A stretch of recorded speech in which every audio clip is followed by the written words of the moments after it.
email inbox. Right now, we're going to welcome our next live guest. We've got Andrew Lockwood from Sudeth Global Logistics. Andrew, it's been quite a while since we've chatted, but it's always great to have you on as well. Well, thank you for having me. It's great to be on, and happy Friday, everybody. Happy Friday. And we're going to dig into a topic that I think is super important in terms of the current economic climate. Anthony, you're going to love this conversation. Talking about kind of nearshoring versus reshoring versus offshoring and where values and the true value of this is right now in this type of market, Andrew. So let's get right into it. Yeah, I mean, depending on what shore you want to be on, I think that's where there's some options here for our shippers. And I kind of look at it. This is why I love Clark Howard. He just wants to help you spend your money in a better way. In the same realm, I want to help maybe open some eyes for our shippers and our logistics companies out there. There's a couple things to consider that in just stats that I want to throw your way. Through the COVID pandemic, we've seen the increasing supply chain constraints coming from goods coming over from Asia. The constraints going through Long Beach and the West Coast ports. And what's happened is you've had a 30% growth on the East Coast for goods going through those ports. The key question that I kind of started out with a couple of days ago is, why don't we nearshore? What's the cost differential? You've got options like Mexico, Central America, South America, which are closer. And we know just logistically, those transport costs are so much less. Just this week, the China to West Coast container prices are still around 16,000, 17.5 for China to the East Coast.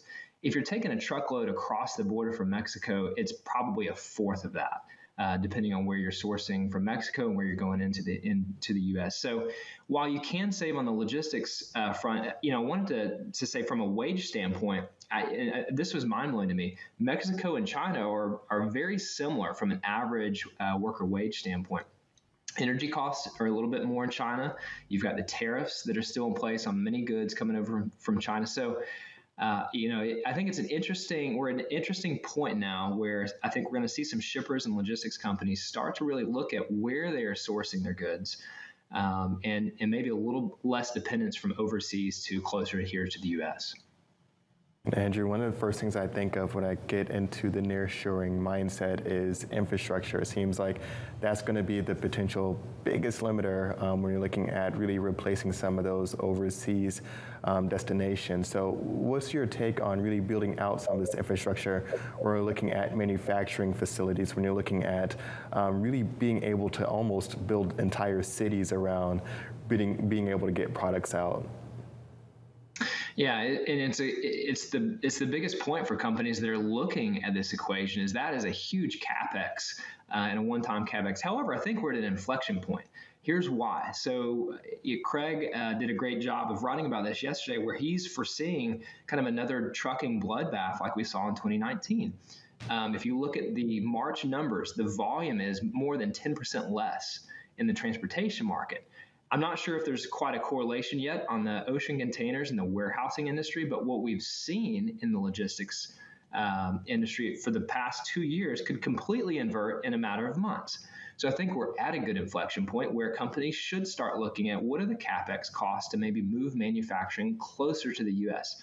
The benefits, obviously, shorter supply chain, shorter lead times, more responsiveness, but you also can avoid some of the tariffs in place. You're less dependent on having to go through Long Beach and just all the headaches that's caused. So I think we are, about to go through a period of months here in the foreseeable future where a lot of the status quo is going to get questioned.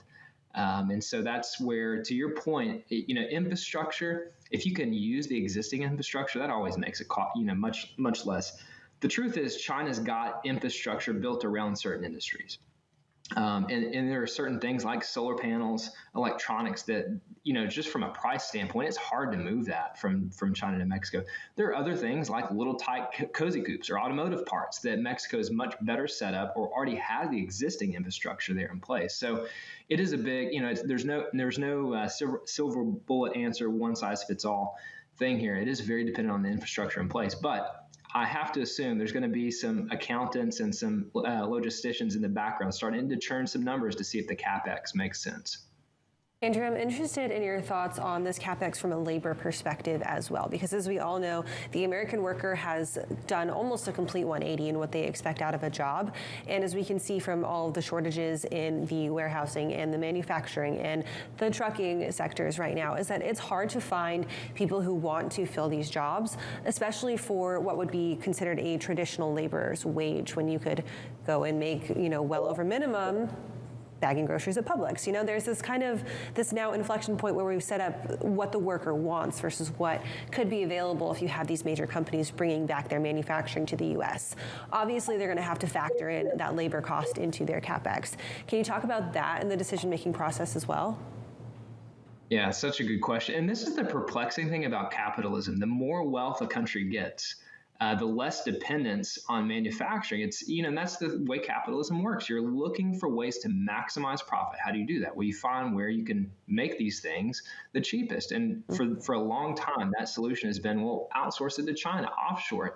There's, the labor rates there are super low. But remember, China has started to see this growing middle class. Wages have increased. I looked up the numbers today, and on average, based on 2021 data, the average salary, if you look at China and Mexico, is right around $17,000.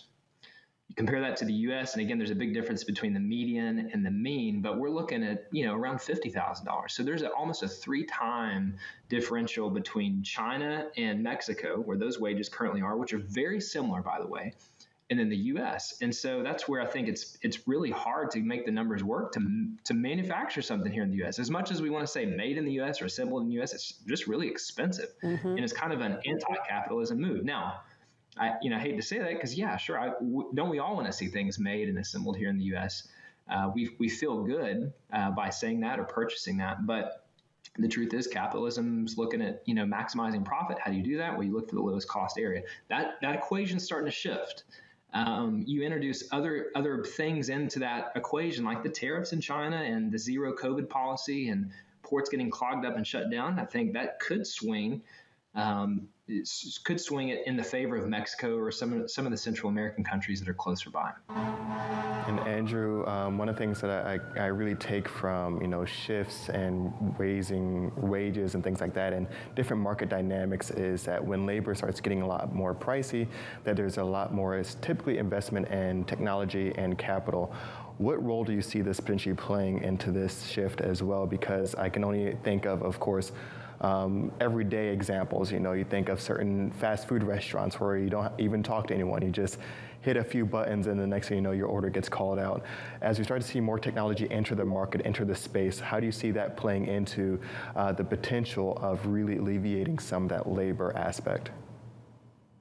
Yeah, I mean that's everywhere. That's not just a country by country thing, but we are looking for in every part of the industry. We're looking for more automated ways to use the technology to our advantage.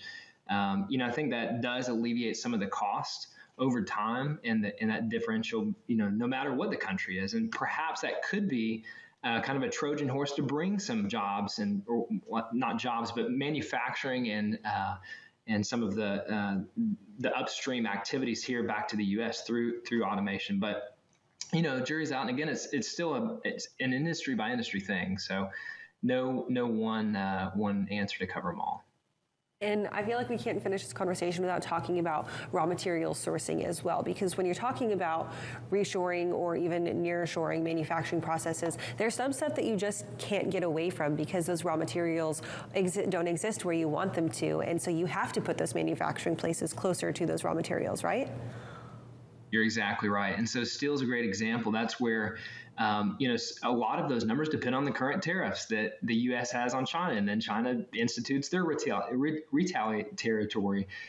tariffs. And so, that's part of the equation. We see this with wheat coming out of Ukraine and Russia, and even President Biden saying, hey, there's going to be some food shortages soon. Same with fuel. So we're all subject to where those raw materials are coming. It feels like a constant changing environment with, what the actual material is and what the shortage is. But you're exactly right. The closer you have manufacturing to where those raw materials are, you have less logistics costs. It should be cheaper to make in general. And so that is part of the equation you've got to factor in when looking at nearshoring versus offshoring and where you're going to make things. Andrew, I know we're coming up on time here, but of course we have to talk about some of those intangibles as well.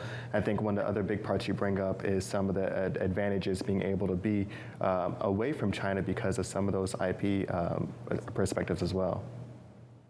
Yeah, that's a big thing that I did want to mention is the intellectual property piece is, for so many U.S. companies, they've struggled with this because you'll make something and then a month later, there's another Chinese-based company making a very similar product or almost the exact same thing. Unfortunately, that is another thing that I think does swing in the favor of Mexico and Central America and some of the closer countries here to the U.S. is they have much stronger intellectual property rights. Unfortunately, with China, we've grown so much of a dependence on goods from China that's, you at least know the devil that you're playing with here. From